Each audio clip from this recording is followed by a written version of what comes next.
اللہ الرحمن الرحیم۔ حضرات محترم، میرے بھائی بہنوں اور بیٹیوں، میں حضرت عمر فاروق رضی اللہ تعالیٰ عنہ کے حالات بیان کر رہا ہوں۔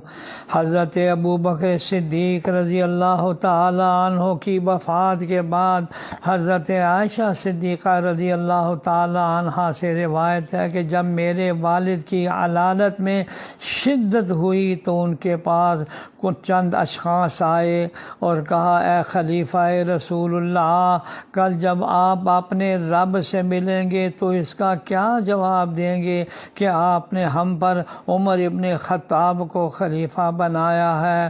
تو حضرت ابو بکر صدیق نے کہا، مجھے بٹھا دو۔ جب بیٹھ گئے تو فرمایا، کیا تم لوگ مجھے اللہ سے ڈراتے ہو؟ میں کہوں گا کہ میں نے ان پر اس شخص کو خلیفہ بنایا ہے جو ان میں سب سے بہتر ہے۔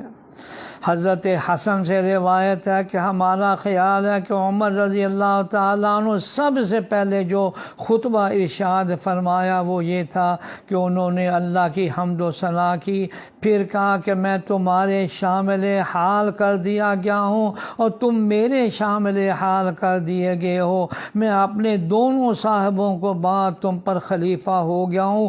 جو شخص ہمارے سامنے ہوگا ہم خود ہی اس کا کام کریں گے، یعنی اس کے تمام معاملات اور مقدمات کی سماعت کریں گے، اور جو ہم سے دور ہوگا تو ہم اہل قوت اور امانت کو والی بنائیں گے۔ جو اچھائی کرے گا ہم اس کے ساتھ زیادہ اچھائی کریں گے، اور جو برائی کرے گا ہم اسے سزا دیں گے، اور اللہ ہماری اور تمہاری مغفرت کر دے۔ پھر ایک روایت میں ہے کہ حضرت عمر رضی اللہ تعالیٰ عنہ ممبر پر چڑھ کر سب سے پہلے جو کلام کیا تھا وہ یہ تھا کہ اے اللہ، میرے مزاج میں سختی ہے لہذا مجھے نرم کر دیجئے، میں کمزور ہوں مجھے توانا کر دیجئے، میں بخیل ہوں مجھے سخی کر دیجئے۔